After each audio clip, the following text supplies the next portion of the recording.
Mi empleada vino corriendo con un recibo y me dejó en shock. Lo que descubrí de mi esposo.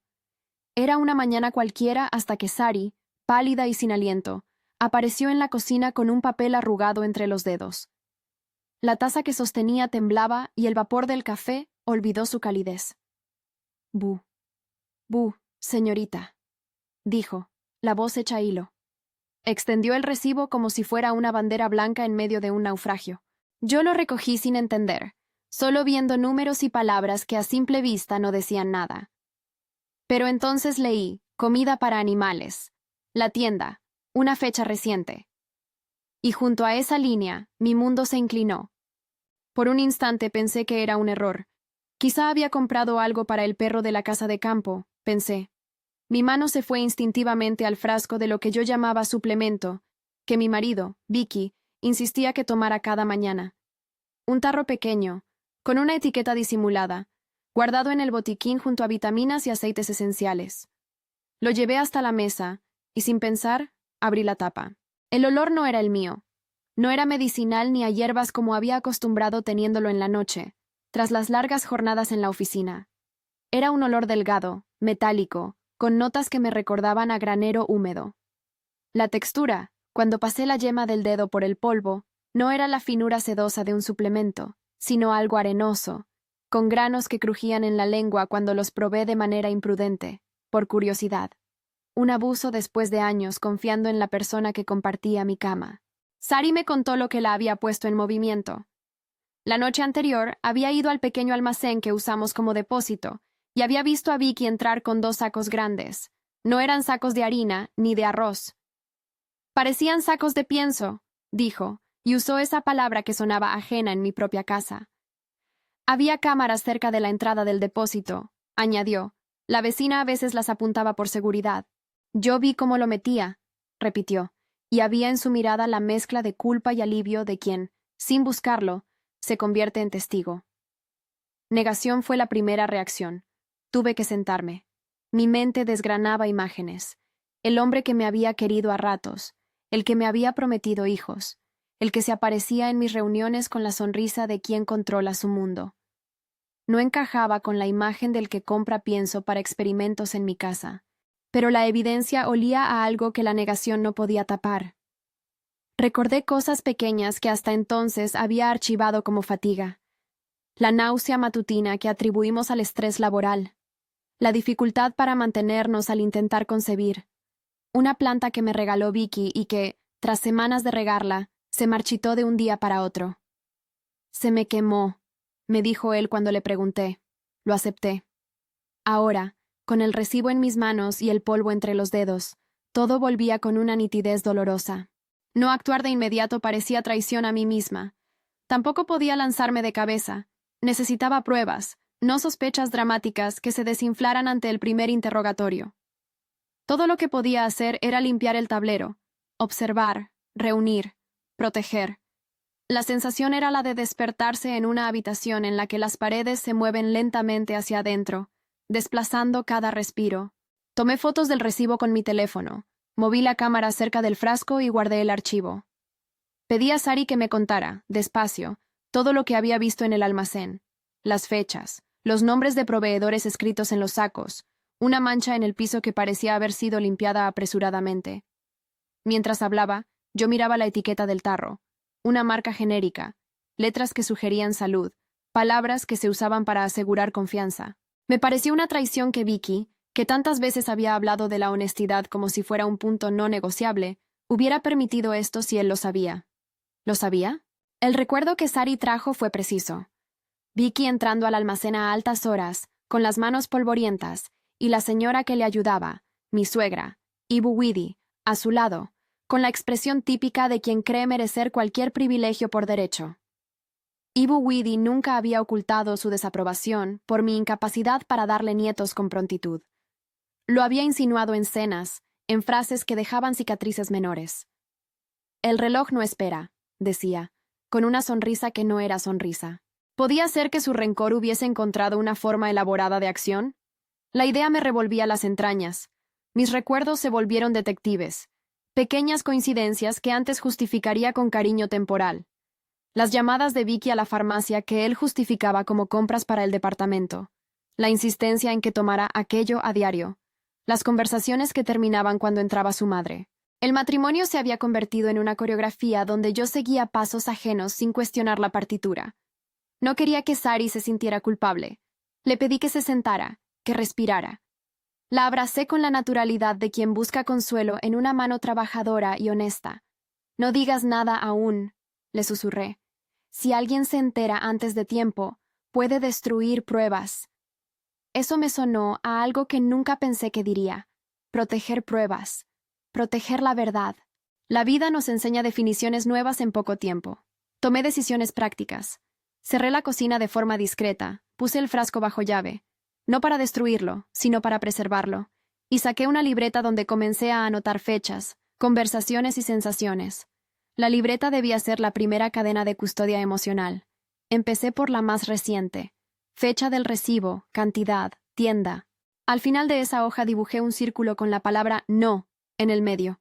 Quería recordarme a mí misma que no se trataba de venganza primitiva, sino de justicia. Antes de seguir, una pausa. Si esta historia te atrapa, comenta desde qué ciudad nos miras y suscríbete. No es un truco. Cada persona que comparte ayuda a otras a no normalizar lo que no debe normalizarse. La investigación inicial fue silenciosa y doméstica.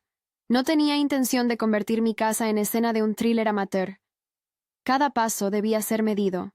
Sin embargo, la normalidad es un traje fácil de usar para los traidores, y yo aprendí a vestirlo mejor que nadie cuando la familia parecía observar. Al día siguiente, llené de excusas el calendario que usábamos en la cocina. Tenía que salir, decía mi nota, para una reunión que no existía. Mi objetivo real era ir al banco. Quería asegurar que nuestras cuentas estuvieran a mi nombre, revisar autorizaciones de tarjetas, cerrar accesos. Vicky, con su sonrisa cotidiana, tuvo la desfachatez de preguntar por qué cambiaba tantas cosas. Dije que me sentía insegura, que prefería tener todo ordenado. Fue una labor lenta, con la mano siempre temblando al firmar papeles que hasta entonces había dejado al azar. Mientras tanto, pedí a una amiga que trabajaba en un consultorio forense que me contactara con alguien que pudiera evaluar muestras sin levantar sospechas. No quería hablar en términos técnicos por teléfono en casa. Usé un correo electrónico anónimo y la generosidad de quienes conocen el valor de la verdad. Me dijeron que existían pruebas generales que podían detectar la presencia de contaminantes en muestras orgánicas. Análisis que no requieren explicar fórmulas ni nombres. Eso era suficiente para mí. Pruebas, no diagnósticos circulares. Volví al almacén con cámaras ocultas en mi teléfono. No las puse para espiar con morbo. Las coloqué porque sabía cómo funcionan las historias. Cuando hay un complot, este se esconde en la rutina. Grabé la entrada, los sacos alineados, las marcas en el piso. Encontré huellas borrosas de barro, una caja con etiquetas iguales a la de mi frasco, y escondido detrás de unas bolsas, un cuaderno con anotaciones financieras. No era, al menos no aún, una confesión explícita, pero las cifras y los textos sugerían regularidad. Compras constantes a proveedores de pienso, facturas que no cuadraban con el consumo normal de una familia. Le mostré las imágenes a Sari en secreto, y ella asintió con gravedad. Lo vi, dijo. Lo vi varias veces. Su voz se volvió un instrumento afinado por el miedo. Me relató que a veces, cuando limpiaba, encontraba polvo en los bordes del frasco que no parecía polvo común. Como si mezclaran algo ahí, murmuró. Esa frase era tanto sospecha como herida. La persona que debía cuidar mi casa había sido usada como bomba de reloj por quienes convivían conmigo. Ibu Widi entraba en escena con lentitud calculada. Su papel no era el de una mano sucia que se mancha y se esconde, sino el de una estratega que delega y observa. En mi memoria reciente, vi conversaciones truncas con el banco, números que aparecieron en extractos sin explicación, transferencias pequeñas que juntas formaban patrones. No podía ni quería creer que mi esposo estuviera dispuesto a traicionarme por dinero. Pero la motivación, cuando aparece en una novela, siempre viene con otra vértebra: la herencia. Me vinieron a la mente las visitas que su madre había hecho a notaristas y testadores, conversaciones sobre propiedades, activos que, según su lógica, necesitaban un heredero que obedeciera. La idea de que la esterilidad, mi incapacidad real o percibida para concebir, se hubiera convertido en una solución para ellos, me heló. Mi siguiente movimiento fue más arriesgado. Conseguí acceso al correo electrónico de la casa, un acceso que había estado compartiendo con Vicky sin cuestionarlo, y empecé a buscar facturas digitales. No quería violar demasiadas fronteras, pero necesitaba líneas de convergencia. Encontré correos a nombre de proveedores locales, cupos de compra y paquetes enviados al depósito. En las direcciones de remitente, los nombres eran empresas que venden, oficialmente, alimento para animales o accesorios agrícolas. Una de las facturas incluía la palabra reempaque, en una nota discreta. Reempaque. La palabra me sonó como el acto definitivo, tomar algo de un contexto y convertirlo en otra cosa para que nadie sospechara. No todo era cálculo. Había momentos en que me desmoronaba. Me sentaba en la cama por la noche y miraba a Vicky dormir, ese hombre que a veces se despertaba y me tomaba la mano como quien reclama una promesa por pagar. Me preguntaba por las señales que me perdí, los silencios que permití, las excusas que acepté porque eran más fáciles que la confrontación. La batalla interna era una marea que me cubría a ratos. Conforme fui reuniendo pruebas mínimas, pensé en la estrategia. No podía acudir a la policía con una sensación y un par de recibos. Necesitaba mostrar un patrón. Llamé a un abogado en el que confiaba.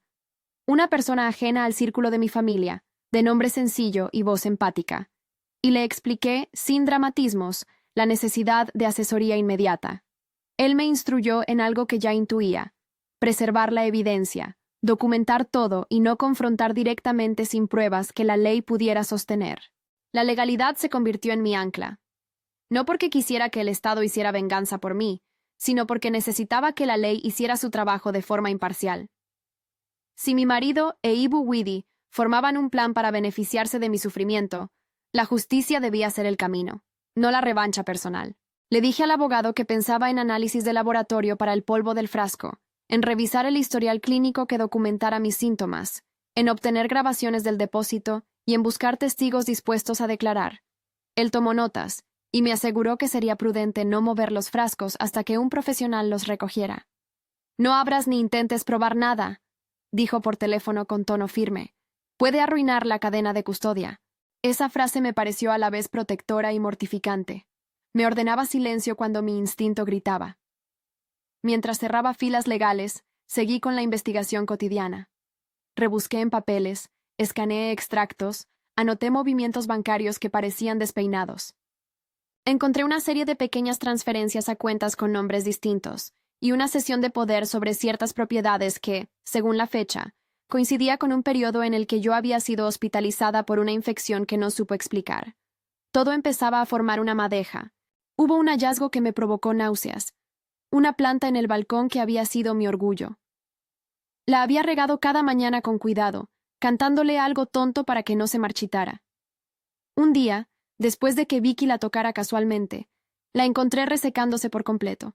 No pude comprobar si había sido regada con un exceso de abono o con algo más. No era mi campo ni mi especialidad. Pero la coincidencia con el frasco y el recibo me dio una certeza basada en las pequeñas ruinas de la vida. Alguien usaba algo que dañaba lo vivo. Sari se convirtió, sin proponérselo, en mi brazo derecho. Ella no solo había traído el recibo, comenzó a fijarse en horarios, a recordar detalles. Le pagué más que su salario habitual, no como soborno, sino como reconocimiento. Necesitaba que estuviera con nosotros, alerta y segura. Esa dependencia no era cómoda, pero era necesaria. En las noches, compartíamos té en la cocina. Hablábamos de cosas que no tenían nombre, de cómo sigue la vida cuando alguien te quita la confianza.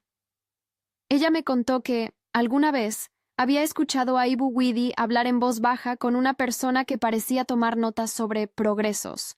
No había más que un susurro, pero en el mundo de la traición, un susurro puede ser más devastador que un grito. Conforme avanzaba, me di cuenta de una verdad implacable. La traición se arregla con paciencia y evidencia, no con coraje sin dirección. Aprendí a esperar. Aprendí a sonreír otra vez cuando era necesario. Comprendí que la apariencia me protegería mientras trabajaba. La apariencia de una esposa leal, decepcionada pero no hostil, era la máscara perfecta para alguien que levantaba pruebas como quien reúne piezas de un rompecabezas que el resto del mundo no quería armar. Una noche, en el silencio que precede a la madrugada, escuché en la cámara del vecindario el sonido de pasos en el depósito. No salí. No quería que alguien sospechara. Abrí mi laptop, pedí acceso a las grabaciones y, con la respiración contenida, me dispuse a revisar. Había archivos que databan las entradas y salidas. Las primeras imágenes no dijeron mucho. Sombras, la puerta que se abre. Pero luego, a las 2 de la mañana del día en que encontré el recibo, apareció una silueta cargando un saco que claramente no era de harina. La persona entró, dejó el saco en una mesa y en unos minutos sacó frascos que luego etiquetó de manera mecánica. No era necesario ver la sustancia para entender que algo ritualizado sucedía ahí. El ángulo de la cámara no mostraba el rostro con nitidez, pero la silueta, esa inclinación particular al andar, la manera de girar la cabeza, me resultó ominosamente familiar. Quise gritar. En lugar de eso, pausé el video y respiré hondo. ¿Y si mi interpretación era un error? ¿Y si estaba proyectando mis miedos sobre imágenes inocuas? El abogado me había advertido sobre eso. No permitir que la emoción contamine la evidencia. Guardé una copia en una carpeta cifrada y coloqué una contraseña que solo yo conocía. A partir de ese momento, mis noches dejaron de ser mías. Me acostaba con una lista de verificaciones en la cabeza. Asegurar que el frasco no se moviera, que Sari pudiera entrar al almacén sin llamar la atención, que mis movimientos financieros quedaran registrados. Cada acción era sutil, como la maniobra de una jugadora de ajedrez que no puede permitir un solo movimiento impulsivo. Pero no todo fue estrategia y frialdad. Hubo momentos de flaqueza que me humanizaban. Miraba fotos antiguas de nosotros en un viaje que parecía a otra vida. Veía a Vicky riendo en la playa, a su madre con su mano posada en su hombro con ese gesto de dueño del territorio. Pensaba en los años que habíamos compartido, en las confidencias, en los silencios que alguna vez fueron confort. Me preguntaba cuándo las pequeñas grietas dejaron de ser discutidas y se convirtieron en un proyecto. ¿Hace cuánto tiempo empezó todo esto? ¿Cuándo dejó de ser una discusión familiar y se transformó en plan? El frasco, la planta, el recibo y la grabación se convirtieron en mis primeras 4 evidencias. Las enumeré en la libreta. Evidencia 1, evidencia 2. Era un lenguaje práctico, casi religioso en su formalidad. A cada una le añadí notas, fechas y posibles testigos. Sabía que para una fiscalía serían apenas indicios. Para mí eran el primer mapa hacia una verdad que me negaba a aceptar sin luchar. Una tarde recibí un correo anónimo, una foto del interior del depósito. No había texto, solo la imagen de cajas apiladas y un detalle. En una esquina, una etiqueta similar a la del tarro que yo había guardado bajo llave. No pude averiguar el origen del correo. Mi primer impulso fue miedo de que alguien hubiera descubierto mis movimientos. Pero en el fondo supe que no era casual. Alguien fuera de mi familia se movía también, y eso me dio un raro consuelo. El siguiente paso, decidí, sería obtener un análisis independiente del contenido del frasco. No lo haría en casa. Lo llevaría a un laboratorio forense, pero de forma que no alertara a Vicky. Programé una cita con la persona que el abogado me había recomendado. Ella me aseguró que la muestra podía ser analizada como parte de una investigación preliminar. No prometo resultados inmediatos, dijo, pero sí te prometo discreción.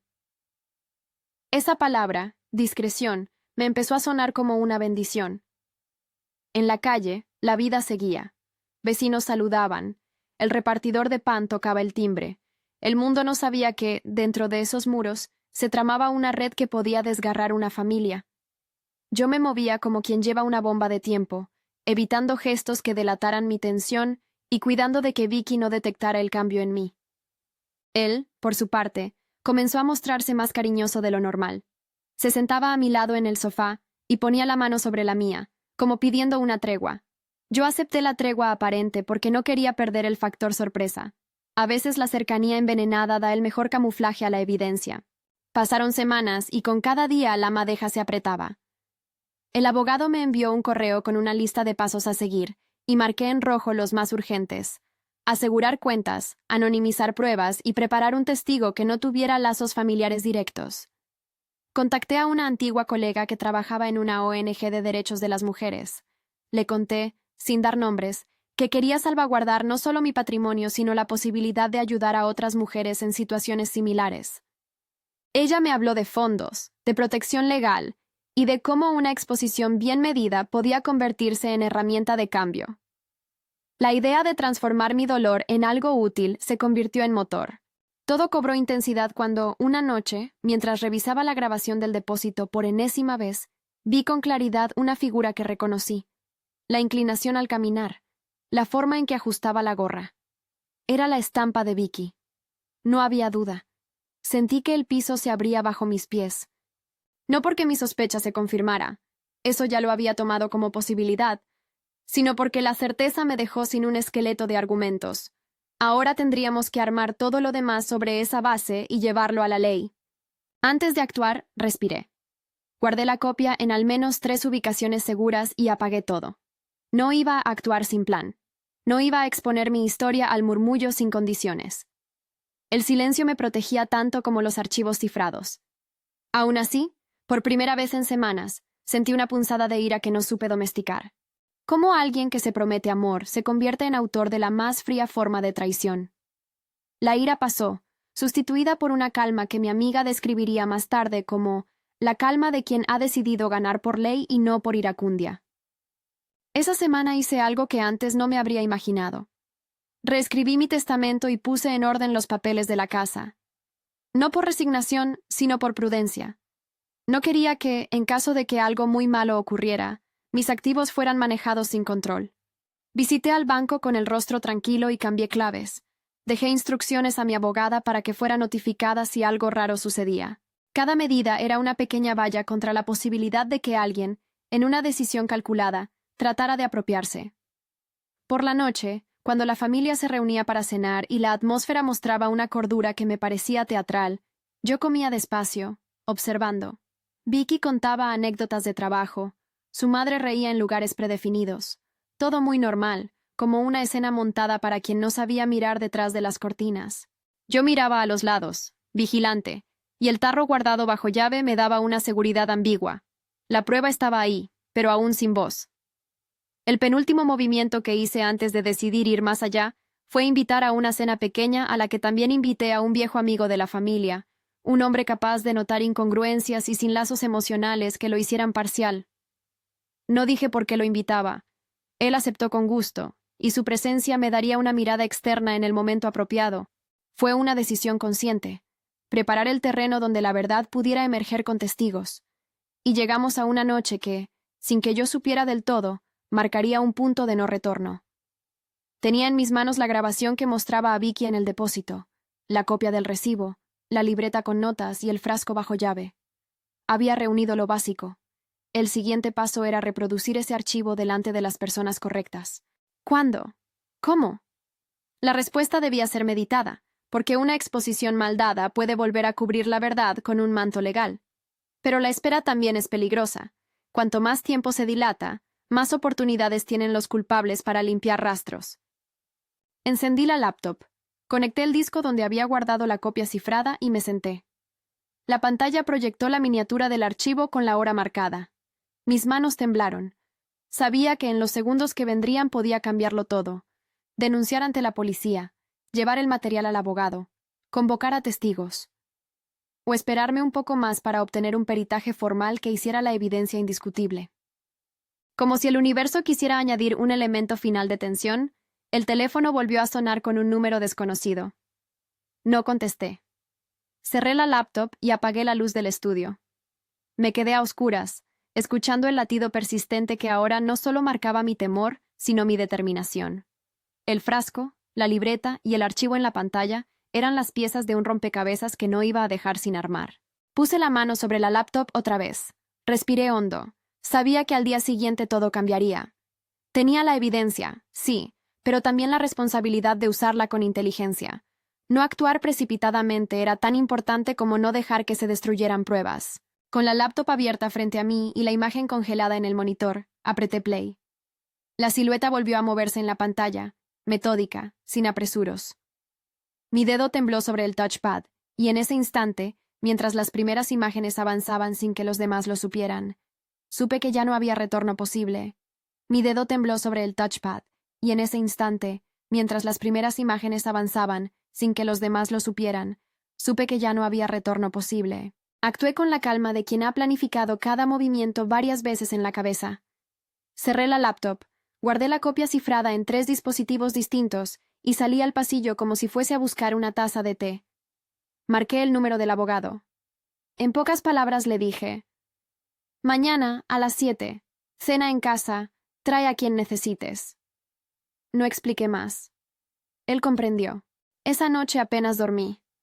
Repetí mentalmente el orden de aparición de las pruebas: recibo, frasco, planta marchita, grabación del depósito, cuaderno contable, transferencias bancarias y ese correo anónimo con la foto. Todo debía presentarse de manera que la lógica fuera implacable. No era teatro, era un dossier. Cada pieza se complementaba con otra. No bastaba con mostrar la grabación. Había que conectar ese movimiento mecánico en el depósito con las facturas, con las compras, y con un patrón de conducta que demostrara intención y beneficio económico. La ley no se rendía ante la emoción, pedía pruebas. Al amanecer llamé a Sari y le expliqué lo que haríamos.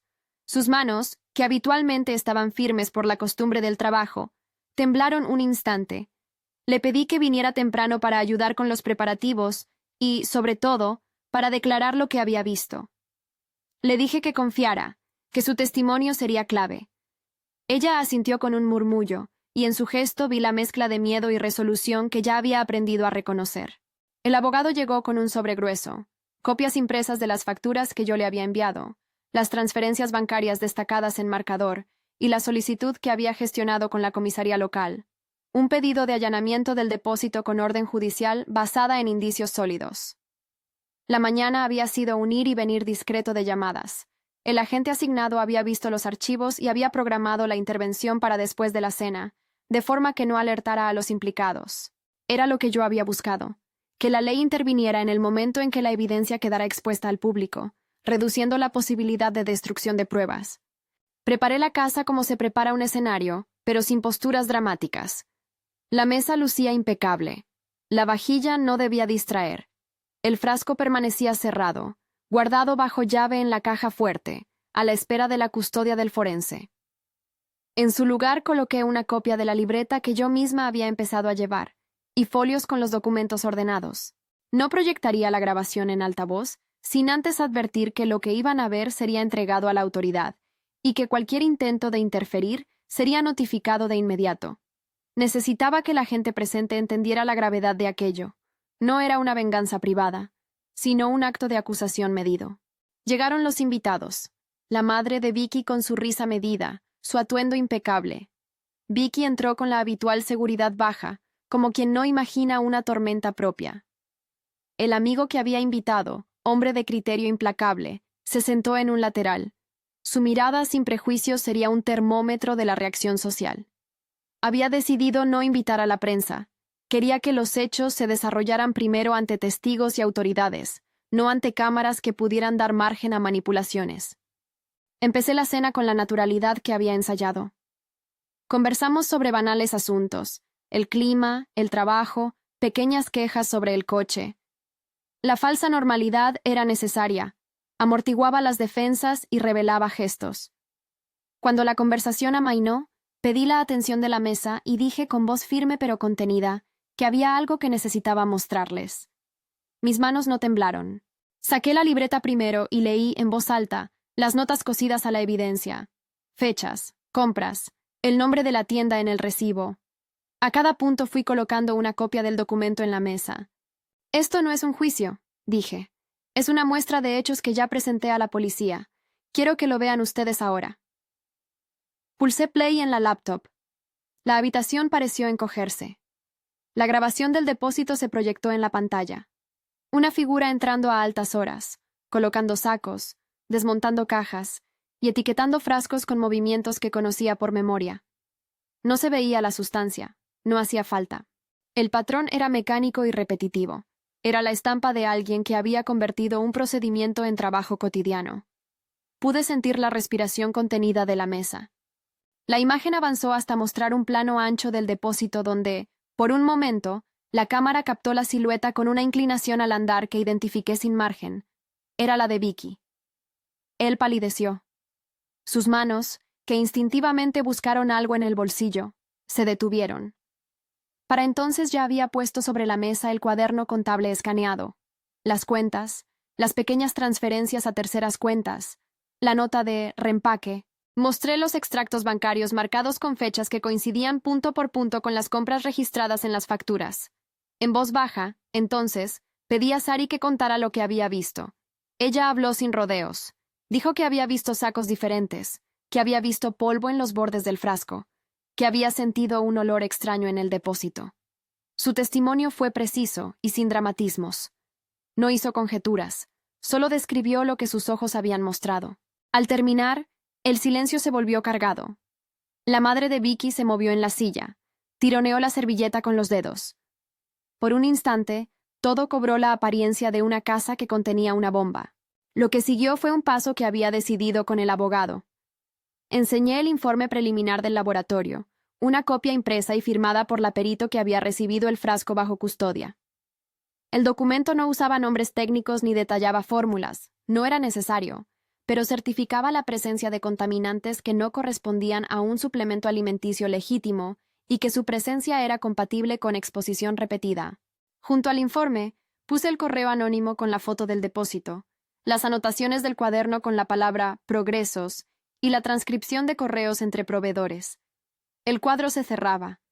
En ese momento, y antes de que alguien pudiera reclamar, abrí el sobre que el abogado había dejado sobre la mesa, la orden de allanamiento y la notificación de la comisaría de que los agentes llegarían en minutos. Habiendo en cuenta las pruebas preliminares y el peligro de destrucción de evidencia, leyó en voz baja uno de los oficiales al presentarse en la puerta. Procedemos con una inspección y posibles detenciones. Vicky intentó levantarse.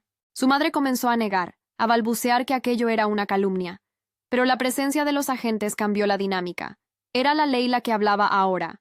La intervención fue rápida y profesional. Los agentes procedieron a tomar custodia del frasco que había guardado bajo llave. Un técnico del laboratorio que había acompañado al equipo recogió la muestra para cadena de custodia. Se inspeccionó la casa y se solicitó documentación adicional. El depósito fue allanado después de que se presentó la orden, y allí los agentes pudieron confirmar lo que la grabación insinuaba. Cajas con etiquetas similares a la del tarro, bolsas que coincidían con las que aparecían en las imágenes, y unos cuadernos que, una vez examinados, revelaron anotaciones detalladas sobre cantidades, fechas y resultados. El patrón era claro. Existía una logística que transformaba un producto de un uso legítimo a uno destinado a un fin oculto. Nadie habló de fórmulas. Nadie necesitó hacerlo. Lo que siguió fue un caos contenido. Vicky y su madre fueron esposados por los agentes y conducidos fuera de la casa con rostros incrédulos. La vecindad se asomó, miradas curiosas, rostros en la vereda. Sentí, por un segundo, el peso de la atención como una lluvia que me moja sin aviso. Había logrado que la ley actuara. Sentí alivio, y también una combustión interna de emociones. No era solo la justicia lo que importaba, era la exposición de una mentira que había vivido durante años.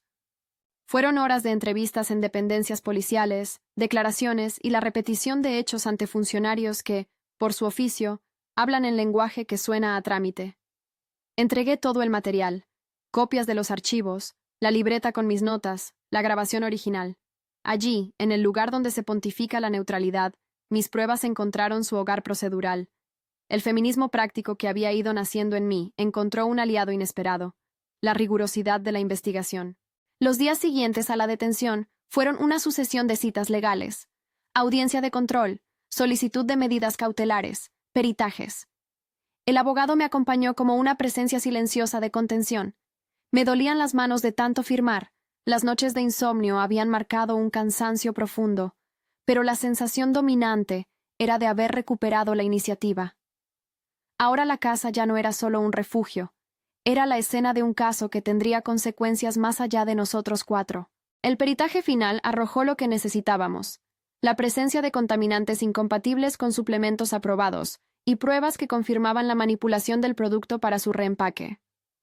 Los análisis toxicológicos, realizados con cadena de custodia intacta, mostraban rastros que explicaban la sintomatología que yo había sufrido: náuseas, malestar crónico, sin detallar sustancias o dosis. El informe médico que acompañó al peritaje fue prudente y claro.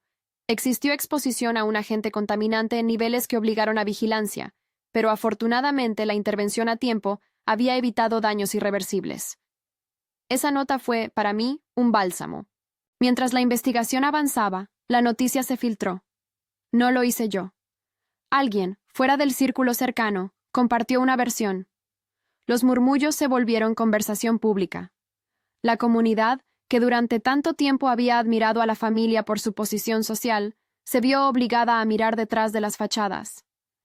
Para algunas personas la revelación fue una catástrofe. Para otras, una confirmación. No importó. La reputación, esa moneda tan frágil, había sufrido una devaluación duradera. El juicio fue un proceso lento, como suelen ser los procesos que implican documentación, testimonios y peritajes. Se presentaron testigos, trabajadores del depósito, vecinos, el técnico del laboratorio que llevó la cadena de custodia, la doctora que describió la exposición. Sari testificó con claridad y sin dramatismo. Su voz no tembló cuando contó lo que había visto. Ella, que comenzó la trama trayendo un recibo doblado entre los dedos, se convirtió en una figura clave en la sala. El amigo que había traído a la cena fue un testigo externo que relató la calma con la que Dita había mostrado las pruebas y cómo, aun con la tensión, había priorizado el procedimiento legal. La defensa intentó desacreditar la cadena de custodia, sembrar dudas sobre la interpretación de las imágenes y vincular las transferencias a motivos legítimos. Pero la acumulación de pruebas, la coincidencia de fechas, el cuaderno con anotaciones, las facturas a nombres de empresas dedicadas a otro rubro y la evidencia pericial, construyó una narrativa sólida. Los jurados, que suelen sopesar cada pieza con cautela, terminaron por ver no solo una mala decisión aislada, sino un plan con objetivos económicos y un patrón de conducta que ponía en riesgo la vida de la víctima. La sentencia no fue un espectáculo. Fue una palabra judicial que devolvía sentido a la idea de responsabilidad. Vicky y su madre fueron declarados culpables de conspiración, de fraude y de tentativa de daño, con penas que implicaron prisión, medidas de reparación económica y la obligación de ceder el control de algunos bienes para reparar el daño. No hubo triunfalismo en mi pecho. Hubo justicia, sí, pero también un cansancio que ninguna sentencia podía borrar del todo. Lo que vino después fue más cotidiano y, al mismo tiempo, más luminoso. La recuperación física fue lenta. Los controles médicos continuaron por meses. Los profesionales que me atendieron tuvieron la prudencia de no hacer promesas categóricas, pero con el tiempo me entregaron noticias que guardé como reliquias. Los efectos detectados eran reversibles y después de tratamientos y ciclos de apoyo, la posibilidad de tener hijos no se había cerrado. Fue un alivio que no permití herir con demasiada euforia. La reconstrucción emocional llevó más. Terapia, redes de apoyo, la distancia con quienes alguna vez consideré familia. Decidí, en una oficina pequeña que abrí con papel y pluma, transformar lo que había vivido en algo útil. Con parte de las medidas de reparación y con donaciones que empezaron a llegar de personas conmovidas, constituimos una fundación destinada a proteger a víctimas de maltrato y fraude dentro del entorno familiar y a financiar asesoría legal para mujeres en situaciones de vulnerabilidad. La fundación no nació del victimismo, nació de la convicción de que la vulnerabilidad no debe ser negocio de otros. La inauguración fue un acto sencillo, una sala con sillas, un cartel modesto, y las manos de Sari sosteniendo uno de los folletos.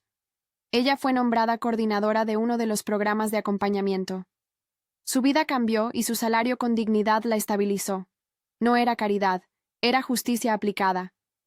Con el tiempo, la historia dejó de ser un boquete abierto y se convirtió en un hilo más dentro de la vida.